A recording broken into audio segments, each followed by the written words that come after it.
Now the toms are divided in two sections. We have rack toms, which are actually mounted on the drums, or the one that the drummer is facing, and then floor tom, which are the lower part of the kit. Now the tom, as much as a snare drum and the kick drum, they do have two different types of sounds upon of where you're aiming the microphone for, or you're aiming the microphone to, sorry. You would pick up a little bit more of the attack of the instrument if pointing the actual capsule of the microphone towards the center, or a little bit more tone if you tilt it down towards the edge of the tom, or to the rim shot. To record the toms, we use a couple of Sennheiser 421, which are phenomenal large diaphragm dynamic microphones, which are generally the standard microphone that is used to capture the tom sound. I'm gonna let you see where we position these two microphones, and also I'm gonna let you hear how they sound. I'm gonna play the drum kit in context, and then I will just solo up the two tom microphones. Before I do this, again, I'm gonna tilt these two microphones slightly on the left and slightly on the right, as it would give us a little bit more of an impression of being sitting where the drummer is sitting. So we're going to have the first rack tom slightly on the left. I position it approximately 30% to the left, and the floor tom is positioned 60% to the right. So every time we hear a tom fill, we're going to go left, left, right, right. And it will give us potentially a little bit more an impression of, again, being in the same seat as the drummer. I'm going to let you hear the tom.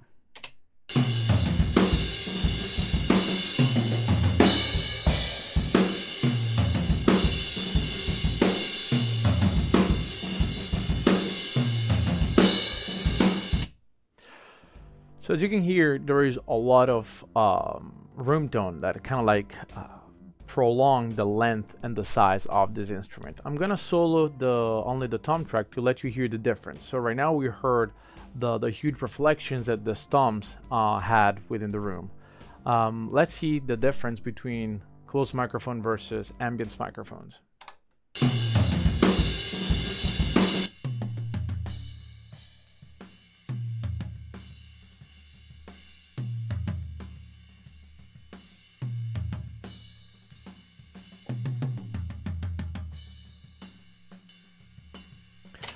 So I'm gonna move to the edit window because I want to show you something.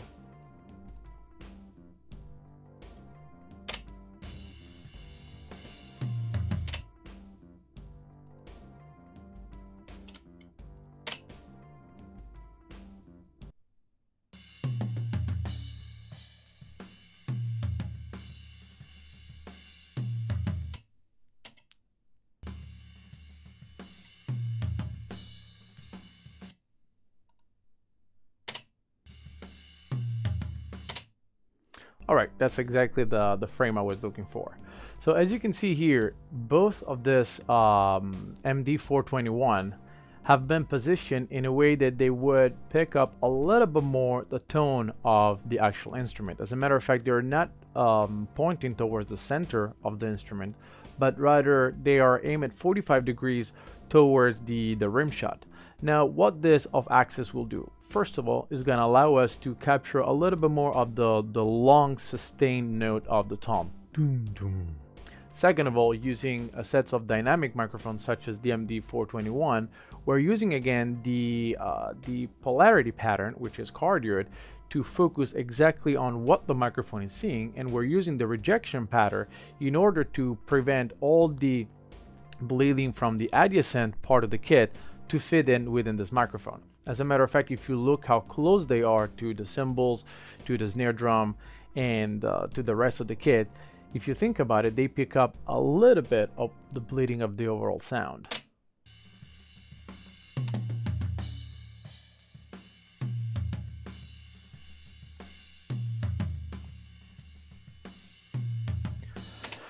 Now I want to open a small parenthesis on bleeding. When we record a drum kit, the bleed from the adjacent part of the kit, it's our friend if we properly position the microphone in the correct way. We don't want to make the sound sterile. We don't want to record only the tom, because at that point might as well using a drum machine and just program that perfect tom hit. Over here we have to work in conjunction with the direct sound, and of course the focus of why we're using a specific microphone techniques is to capture as best as we can that particular sound, by using the bleed from the overall kit to kind of like enrich the perception of that instrument. So again, bleeding in this case, the microphone bleeding we get from all the microphones that are on top of the drum kit should be used in order to enhance the perception of that instrument. I mean, of course, if we want, given the fact that right now we have properly placed these microphones, we could use a gate to reduce even more the bleeding. Again, I'm not gonna remove it completely when I'm gonna be mixing it. I'm just gonna be using it in conjunction with the actual tom hits in order to bring up a little bit more the sound of the drums. If I would play another part where he's not playing the toms, you can hear that again, the toms microphone, the way they've been positioned, they do capture a little bit of the rest of the kit. It's inevitable. But again, we're recording a live instrument. That's the whole point. You know, we need to record the ensemble, not the specific instrument per se. So I'm gonna go here, let's say, and let you hear only what the tom microphones are picking up.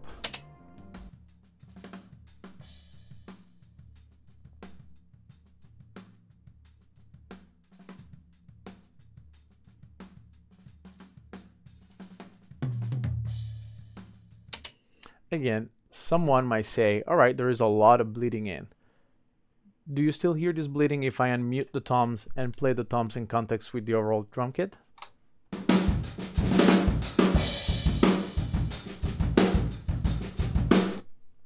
I seriously doubt it.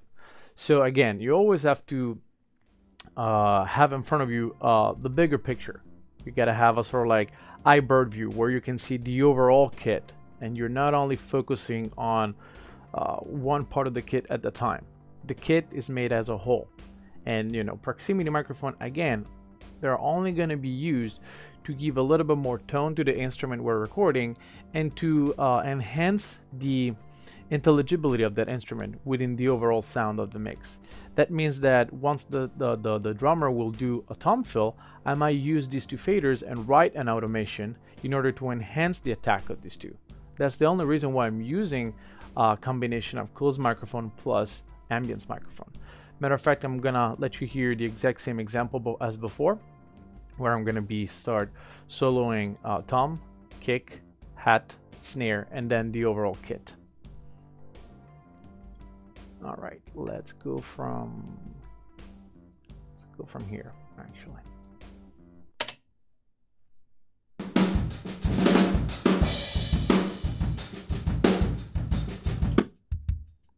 Kick.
Again, I'm going to let you hear only the tom fill, and then I will unmute kick, snare, and hat.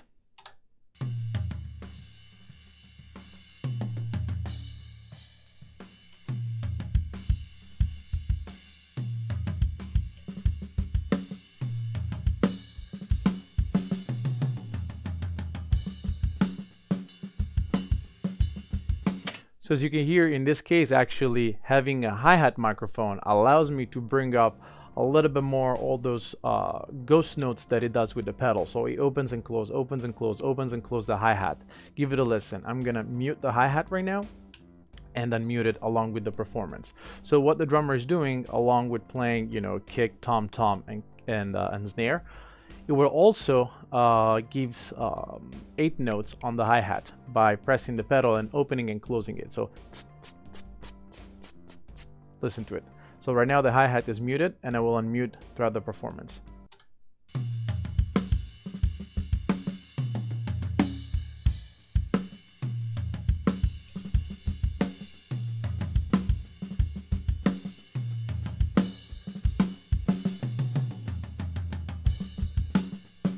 I'm gonna let you hear better what the hi-hat is doing.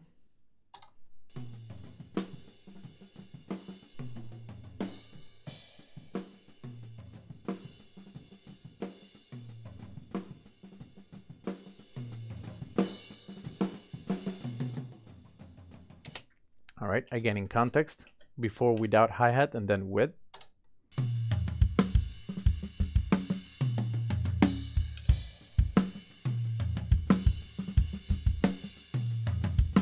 I'm gonna mute the kick and the snare.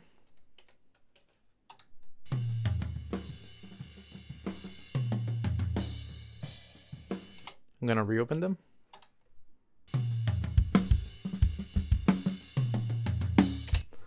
And there you have it. So again, we'd use proximity microphone in order to capture all the attack and the initial punch of each single element. Right now we're gonna start building up though the drum sound, which is given to the conjunction of overhead microphone plus room microphones that are gonna help us to create a 3-dimensional environment around our drum.